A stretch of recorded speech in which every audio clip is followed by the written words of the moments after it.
Sveiki, this is Video Mokykla channel that will help you learn Lithuanian. And today we'll look at some texts of Juozas Erlickas. It's a Lithuanian writer and a poet. Juozo Erlicko perliukai. Perliukai means literally little pearls. Little pearls. So that means some good places from his texts. Little pearls. So let's look at some small texts and just see if you can understand them. Juozas Erlickas apie laimę. Nesuklysiu pasakęs, kad laimė tai yra geras darbas. O jeigu darbo nėra, ne bėda, svarbu, kad pinigų būtų. O jeigu atvejis sudėtingesnis, darbo yra, dirbate daug, uždirbate mažai, tada išbandykite atvirkštinį variantą. Dirbkite mažai, gal uždirbsite daug. So let's now translate this text. Juozas Erlickas about happiness, apie laimę.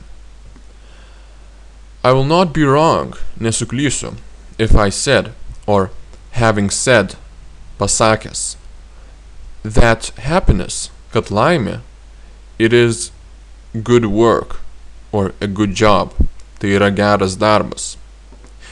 But what if, o jeigu, there is no work, darbo nėra? Not a problem, ne bėda. As long as, or literally, it's important that, svarbu, there were money, or you had money, kad pinigų būtų. So it means not a problem as long as you have money. But literally, not a problem. It is important that there would be money. There were money. This is the literal translation. But what if, o jeigu, the case, atvejis, is more complicated, sudėtingesnis. There is work, darbo yra, you work a lot, dirbate daug, and you earn little, uždirbate mažai. Then, tada, try, išbandykite, the opposite option, atvirkštinį variantą. Work little, dirbkite mažai, maybe you'll earn, gal uždirbsite, a lot, daug. So, let's see the translation. I will not be wrong having said that happiness is a good work. Nesuklysiu pasakęs, kad laimė tai yra geras darbas. But what if there's no work or no job? O jeigu darbo nėra? Not a problem as long as there is money. Ne bėda, svarbu, kad pinigų būtų. But what if the case is more complicated? There is work, or you have a job, you work a lot, but you earn little. Then try the opposite option. Work little, maybe you'll earn a lot. So this is the translation. I'll not be wrong having said that happiness is good work, or a good job. But what if there's no job? Not a problem, as long as there is money. But what if the case is more complicated? There is work, you have a job, or there is a job, you work a lot, but you earn little. Then try the opposite option. Work little, maybe you'll earn a lot. Nesuklysiu pasakęs, kad laimė tai yra geras darbas. O jeigu darbo nėra, ne bėda, svarbu, kad pinigų būtų. O jeigu atvejis sudėtingesnis, darbo yra, dirbate daug, uždirbate mažai, tada išbandykite atvirkštinį variantą. Dirbkite mažai, gal uždirbsite daug. So let's see the grammar. Okay, nesuklysiu. Suklysti means to be wrong. To be wrong. So suklysti means to be wrong. Like if you made a mistake, you can say aš suklydau. So I will not be wrong. Aš nesuklysiu. Nesuklysiu. This is the future tense, which is made with the suffix s. So nesuklysiu. Klysti means to be wrong, and suklysti to make a mistake, a finished action. A finished action is made with the prefix su with this verb, and this is a negation, so nesuklysiu, I will not be wrong. Now pasakęs is a participle, dalyvis, is a participle that's a past tense participle. Sakyti means to say, and pasakyti to say, a finished action, and pasakęs means having said. Having said. So this means I'll not be wrong, having said, literally. Pasakęs, as is a masculine past tense participle. So it's a masculine past tense participle which is made with as, with this suffix. Okay, kad means that. Having said that, kad laimė, happiness, tai yra, it is good work or a good job. O, but, jeigu, if, jeigu means if. So, o jeigu, what if, or yes, what if? What if there's no work? Darbo nėra. When you say nėra, there isn't. Nėra means isn't. You use the genitive case since it's a negation. But if you wanted to say there is work, you can say yra darbo, because you will say there is some work. So you use genitive. And the same goes for the negation. You also use genitive because there is no work. So darbo nėra, there is no work. Ne bėda, not a problem. Bėda means a problem.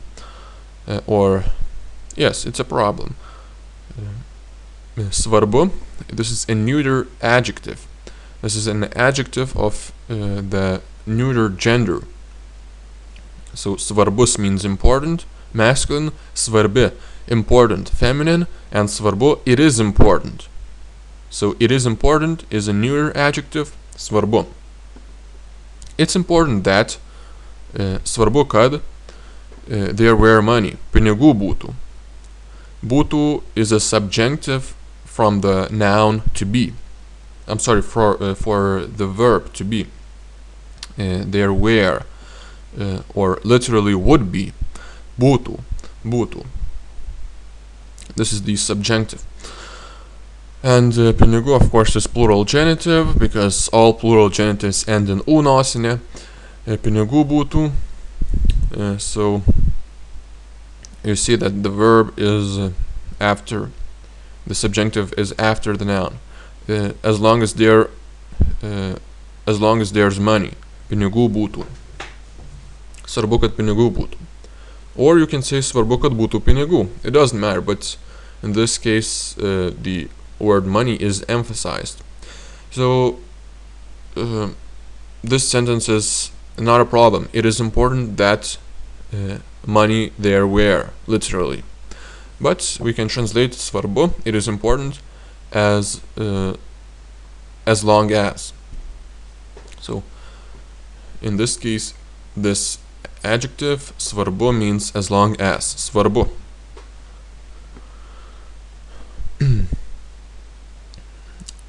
But what if, o jeigu, the case is more complicated? Sudėtingas means complicated. Sudėtingesnis is the comparative degree of this adjective, sudėtingas. So sudėtingas, sudėtingesnis, sudėtingiausias. The superlative would be sudėtingiausias. So sudėtingesnis means more complicated. If there is work, darbo yra.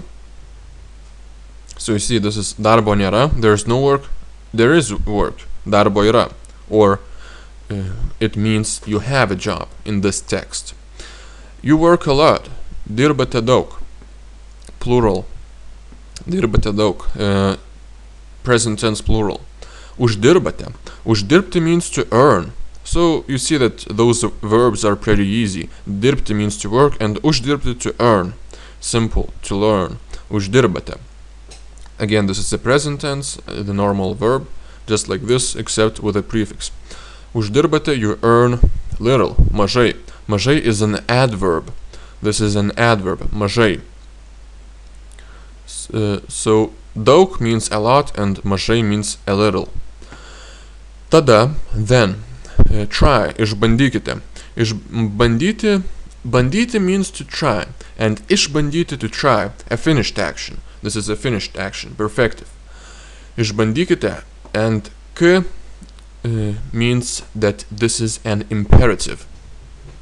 This is a second person plural imperative. You try. So this is a second person plural imperative. Išbandykite, try out, try out. The opposite, atvirkštiniai. Atvirkštinis means an opposite or atvirkščias. Another possible option is atvirkščias or atvirkštinis. Atvirkštinis.